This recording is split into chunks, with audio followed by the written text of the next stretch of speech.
We got a workshop about the proposed animal control ordinance amendments. Where do we start? Well, we could start by saying why we called this workshop. Yep. Do they have a copy of the amendments in front of them?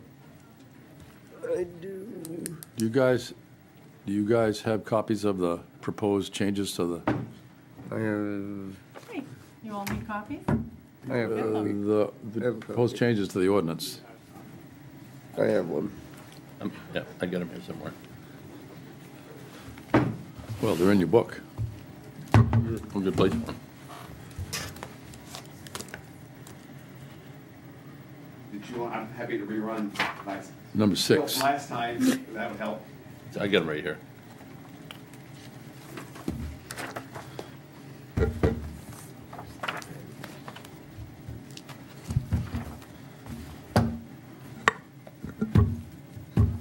Also, I think this is supposed to be a workshop about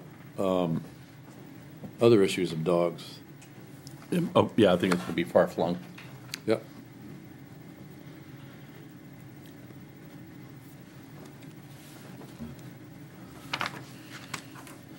Give Christie a minute to get back with the copies.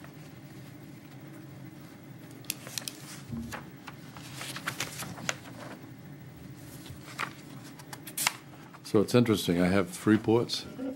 It's 2 pages long. There's really nothing. Yeah. It describes what a dog at large is and blah, blah, blah, blah. But Bath, gosh, it's a novel. And they have a dog park, of course, and so does Brunswick.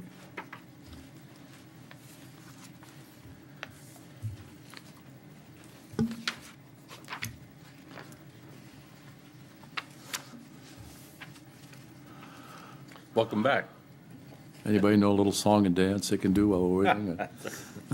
Yeah, we just feel an awkward moment. We'll be all right.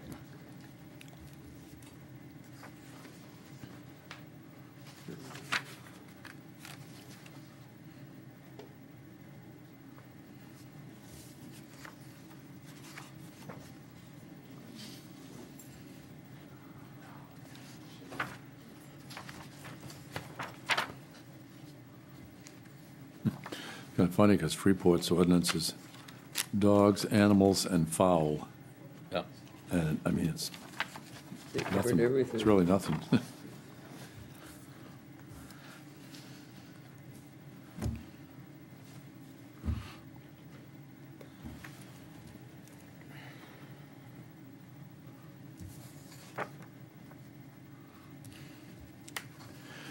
Baths includes cats. No? You can't let your cat run at large. I- Imagine that. It sure should be. That's what cats do. We had a robin's nest under our deck when we moved in, and I took pictures every day as they grew. Cat food, you mean? And they did. The neighbor's cat, as the day they learned to fly, the neighbor's cat was waiting in the lawn and mauling on no kidding. every one of Oh, my them. God. There's nothing you can do about it because cats don't have to be on a leash. Well, this does talk about cats being a nuisance and, Cats kill more birds than anything. Oh, yeah? birds, grasshoppers, everything that moves. Yeah. They're the most ferocious animal, they say, for their size. They'll attack anything. I mean, think about it. We've all been attacked by a cat, I'm sure, at one point in our lives. Yes, yeah. Yeah. What's that? Great conversation. I have mine, yeah. Yes. Yep, we got it. You don't want one, Spike? He's got one. Oh, you got one. You got one. I'll get one now. You can all read along. You don't need no ordinance. Did you want to start with maybe the co-chair of the Town Lands Committee, kind of giving kind of a summary of how we got to this point and the recommendations that came from the Town Lands Committee? Yeah, we put the spotlight on. Yes, there you go. Is that a good place to start? It's his fault. Sure. We've been public- Once again, Ken Emick from the Harpswell Town Lands Committee. I think over the last few months, or probably longer than that, the Town Lands Committee, Town Administration, as well as the Select Board members have all gotten concerns about basically people not following the rules with dogs off leash. I think the worst problem is on the Cliff Trail, but probably not limited to that. And it's the policy, dog policy pretty much applies to Cliff Trail, Devil's Back, Mitchell Field. Giant Stairs has a little different policy in that dogs are always on leash at Giant Stairs. The root of the problem is that I think during the on-leash hours for the other town properties is dogs are often found off-leash. And I think there's some degree also, on the accessible portion of the Cliff Trail, which is always dogs on leash. Some dogs are still not, people aren't complying with the rules there either. As things stand right now, the town really doesn't have any enforcement mechanism for, fining and tickets, whatever you want to call it, for when a violator happens. So the town lands in our March meeting suggested that they, let me get the exact name, the animal control ordinance be updated to basically allow enforcement mechanism through fines. And I believe the town attorneys updated the document we have now. I think the desire is to get it on to the June ballot so that, you could have better enforcement for the summer. Yeah, and I just want to be clear too, we have an ordinance right now. We have penalties right now for dogs at large, barking dogs, nuisance dogs. But what we're trying to do here is to make sure it's clear that the board has the authority to establish rules on town property. They might be different from what the ordinance says. You might require leashes at all times, as an example. But you want the authority from the voters to do that and to also assess financial penalties. So we don't currently have strong language in there for the animal control officer to enforce a financial penalty on someone who has broken a rule that's been established by the select board on town property. So that's what we're trying to accomplish here. And so this language led to a discussion at the last select board's meeting about should you change the rules? Maybe you want to change the rules, but right now the focus of this language is to make sure you're authorized to establish the rules and then to have certain people collect penalties. We added the sheriff's department deputies as an entity that would be able to enforce the ordinance. And then we also added language that anyone that you may designate by formal vote could also have the authority to do so. So like the future town lands monitor. Potentially, yes.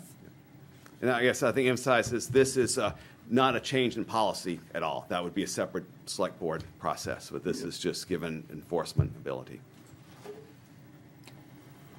I think everyone's. Yeah, well, most people know how I feel about it, but after talking to the recreation director, and if we can get this policy in place, where there's some meat that animal control and sheriff's deputies can hand out fines before we do the option of leash only on all the trails, or at least the Cliff Trail. At this point, I'd like to just see the enforcement angle, see if that works before we do the other ones. Frankly, I'm not sure how many people would even listen to it, but once you get the enforcement angle, That's where our weakness was. yeah. I'm in agreement too with what Kevin just said. I think it's silly to change a rule if you can't enforce the rule that you're changing. I think it's more important to get an enforcement mechanism in place before we worry about changing any policy that we can't enforce, whether we change it or leave it the same. Yep. But after it goes into effect, then we can see how the summer goes, see how the fall goes, and then once summer's over, we'll see how things went. And if something needs to be done, then we'll do it then. So you guys all have the copies of the ordinance and the changes in your hands. Any comments?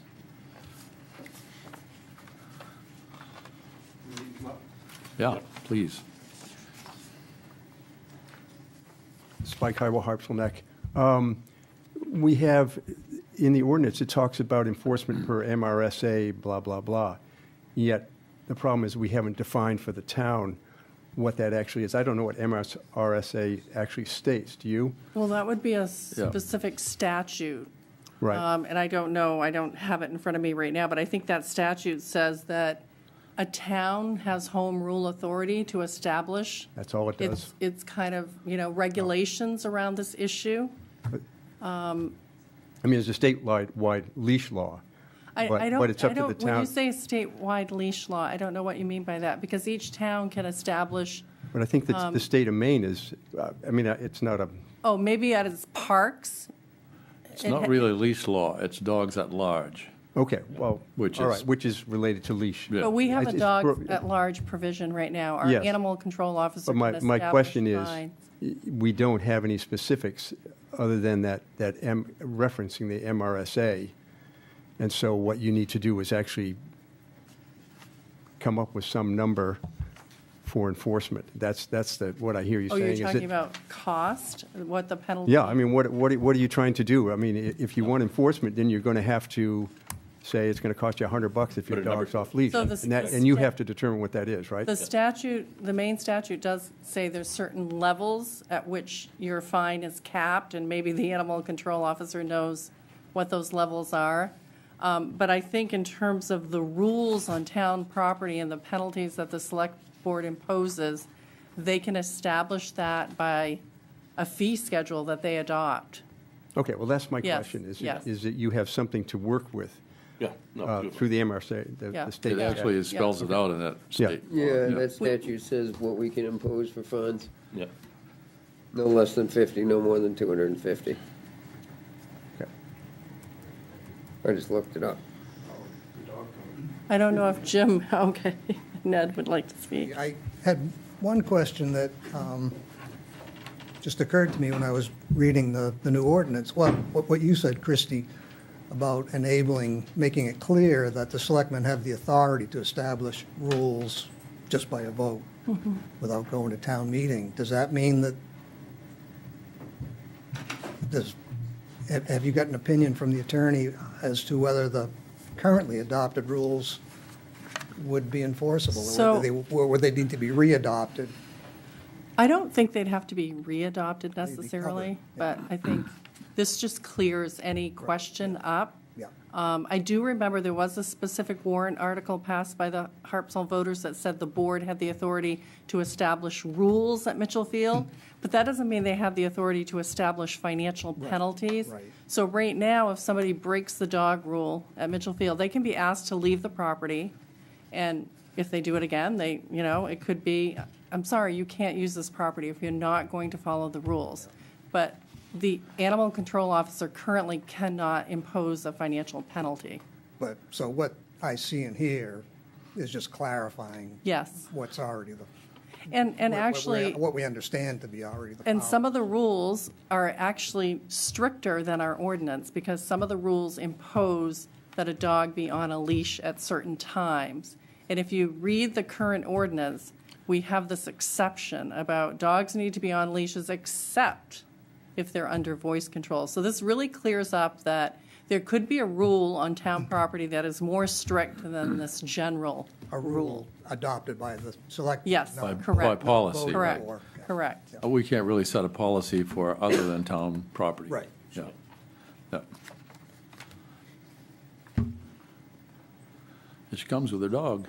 Donna Chipman, dog on leash. Hey, that's the first time I've seen that dog on a leash. I know, and I'm here to say, I think dogs should be on leashes all the time.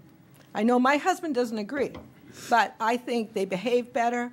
I personally have always had trouble with dogs. Last time I came here for a public hearing about dogs, I was accosted by dog owners telling me that I should be in a room with dogs and I'd get used to them. Has nothing to do with getting used to them. No. I just think that when I'm out walking, I don't want to be accosted by somebody's dog. And I believe they should be on leashes. And this is just to show you. No. Well, just so you know. Thank you. Yeah. First time he hasn't barked at me, Yeah, so he's thanks a doing lot. better. Well, oh, He yeah, is. yeah. Well, that being said, I agree with you, but we're gonna give this a shot. The enforcement angle, but we're not far off. Yeah. It's a lot easier for us to change the rule than it is to get an enforcement mechanism in place, because, like we've said, we can have a board meeting and change the rule one evening instead of having to have a town vote to create the enforcement mechanism. But I just wanted you to know that I'm somebody that dogs are cost. Thank you. They make a beeline for her. Good evening, Robert Ryan, Harpswell Neck. Well, you heard from me last week, and I do believe strongly that we should have a leash law that applies to all of our town lands, and then maybe there's some specific areas where they can be off leash that we should work on. But I think this is a good first step to first of all establish the penalties and then deal with where and how later. Thank you. Yeah, thanks. Anybody else?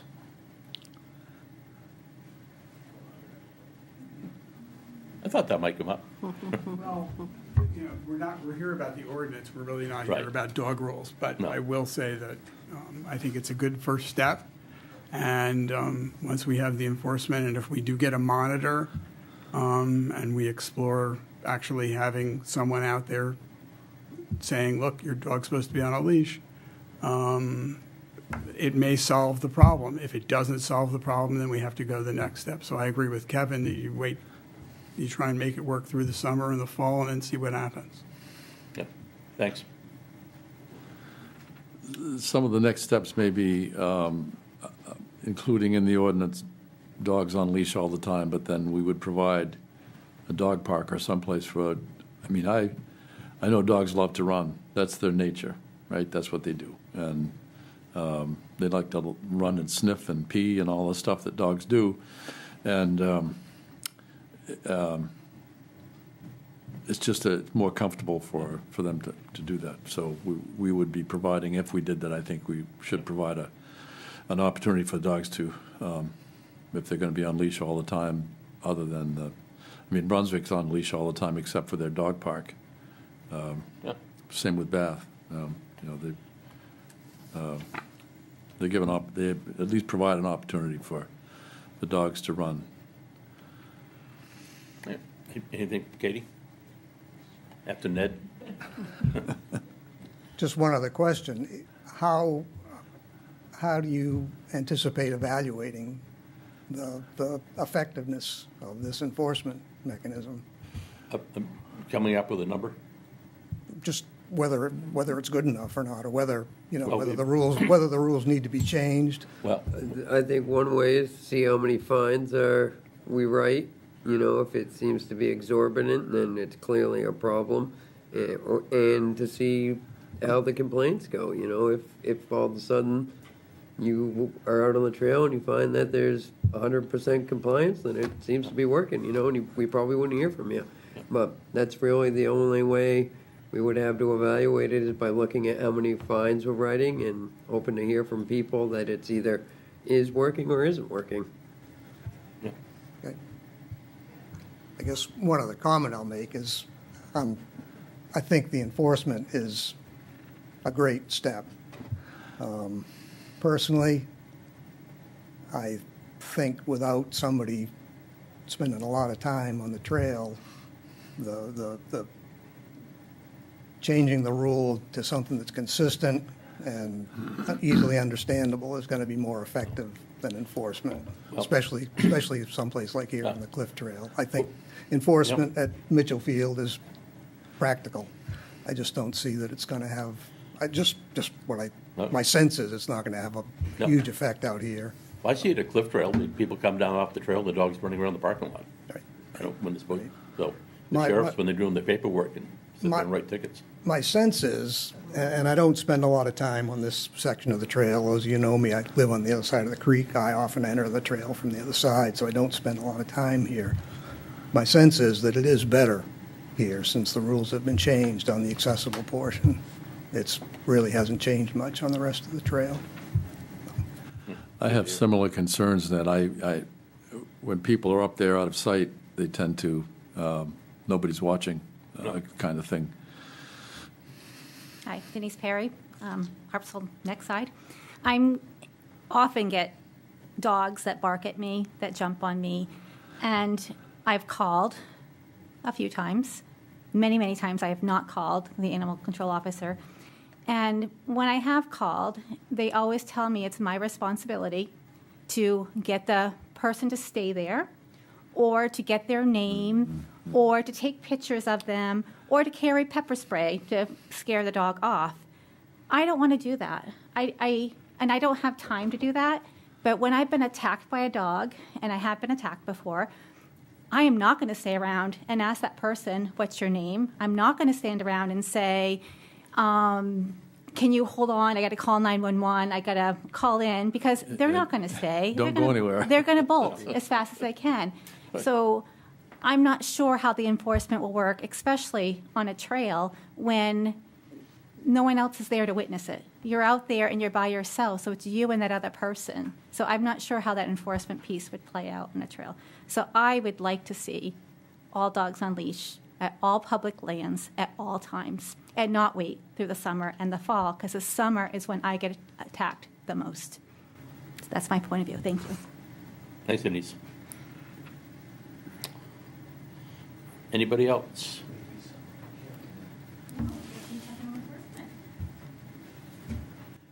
Hi, Katie Neal, Recreation Director in Harpswell Neck. I appreciate that there are other spaces in town where dogs can run off leash. The Land Trust provides several trails where dogs are allowed off leash, and I understand that the town has a responsibility to look out for the citizens and put their safety and ability to walk the trails as a priority. I asked last week that you all not make a decision at the meeting last week, though there were compelling reasons to make changes for a couple of reasons. One, I'm hoping that the enforcement with a penalty does deter folks from breaking the rules.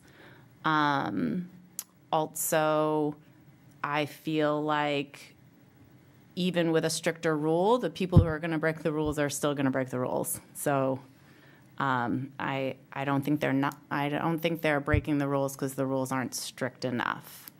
But mostly my interest in not making that decision was for a matter of process and to create space to get feedback from more people, so that when we ultimately do make a change, we will have gone through due diligence and solicited the appropriate amount of feedback from people. So my hesitation in making a rule change is more about process and hearing from people and giving an opportunity to see if the fines do have an impact. Thank you. There was a study done during COVID. I don't know what the results are now. But, did the anchor do it? Somebody did it. Like in terms of how many people were complying with the rules? Yeah, and what the thoughts were, leash, no leash. I think Jane might have. Yes. So that was a task force that was put together, and they spent a lot of time researching the surrounding towns and what their rules are. They did a survey. It was 6 years ago, and the dynamics of our town, as I've said many times, continues to shift every year. And at that time, the most popular response was having dogs on leash at all time. That group felt like the best compromise was dogs off leash in the morning and in the early evenings. And so the rules were sort of a trial. And I'm hoping through the meeting last week and through this meeting and talking about it at the meeting shortly, that we are clearly conveying to the community that by their non-compliance with rules, there are going to be consequences that maybe they don't want. And so hopefully people are listening to the meeting and are taking it seriously. So we could always change our policy. I mean, we can do that. We don't have to send it to the voters for town properties. So if this doesn't work, Yeah. after June, when we have the authority to do this, we should post the signs at each trail and at Mitchell Field. There's a dogs on leash, blah, blah, blah, blah, and the fine is this, $200 for the first time, or whatever it is. Hopefully that's attention getting enough to do the job, but we'll find out. Hi, I'm Liza Rowland. I live on Bailey Island. I love dogs. I have 2 dogs. And my concern, if it were up to me, I would say dogs should always be on leash because I think it's safer for everyone and it makes a more inclusive environment for everyone. My brother, who is profoundly autistic, and I have been charged by dogs multiple times within the past year and a half. My dogs and I have been attacked twice and bitten twice. And my concern really is not just the trails, but like public spaces. On Bailey Island, there is not a lot of space to walk. And now my safe loop that I could walk on Steamboat Lane is completely off limits because of the woman whose dogs have attacked and bit my dog twice with no repercussions. So that would be, I think, like, it would be great if dogs can be on leash at all times, although I do think enforcement is really difficult, and I definitely support trying to enforce what we already have. Like, I think that's completely reasonable. My question would be that I don't think just posting signs at public trails is enough, and I'm wondering what the town is going to do to communicate to people that there's going to be actual repercussions when they break the rules. Thank you. Well, like David said, when this gets enacted in June, then new signs will be up and notice of enforcement, and the amount of the fine, whatever we figure out that's going to be. And I think we would plan to do an article for the Anchor, and we will put it on television. Yep. The town Facebook page. And So there won't be any excuse for people not knowing about it, let's No. put it that way. I do want to say, if anyone has been bitten by a dog, please report it, because our animal control officer will follow up on dog bites. Multiple levels, nips, more, but that's definitely already in the ordinance. That's a violation, and I know that our ACO, who's here tonight, does follow up on those and takes them very seriously. Both of my instances I felt were handled really well by, thank you, and then the previous ACO as well. I just think, and I mentioned this at the last meeting that I came to, I think we have a cultural problem where, like, we just really need to communicate to people why it's, very unsafe to let your dog run around. And I'm talking very specifically about Bailey Island, where there's a lot of traffic, a lot of fast-moving trucks. It's very unsafe for everyone, right? Not just your vicious dog attacking me, but for the animals themselves running around in the streets. So yeah, like, for me, it wasn't, my issue is not with how those specific instances were handled. A lot of issues that I've had is just, again, cultural. People leaving their dog poop everywhere. That comes with even responsible dog owners that are just letting their dogs run around, for example, at Mackerel Cove, where that's permitted, right? You can't watch, maybe if the dog's down the the path a little bit, you're not going to see when they poop, and then you're just going to leave it. My husband picks up bags of dog poop, bags of dog poop constantly all week. Every time he's going out, he's picking poop. I just feel like it's a, I hope that when we, communicate to people through the TV or the Anchor or whatever, we kind of explain why this is an issue. It's not to demonize people or like take away rights from their dogs to run around. It's just, it's not safe. And I feel like people don't necessarily like connect those two things. It's not safe for people that, want to safely walk down the street. It's not safe for their dogs running around. It's not safe for our ecosystem when dog waste is running off into our shores. There are so many reasons why we need this to be enforced. And I think like the people that I've had literal like fights with, like yelling at because their dogs are charging at me,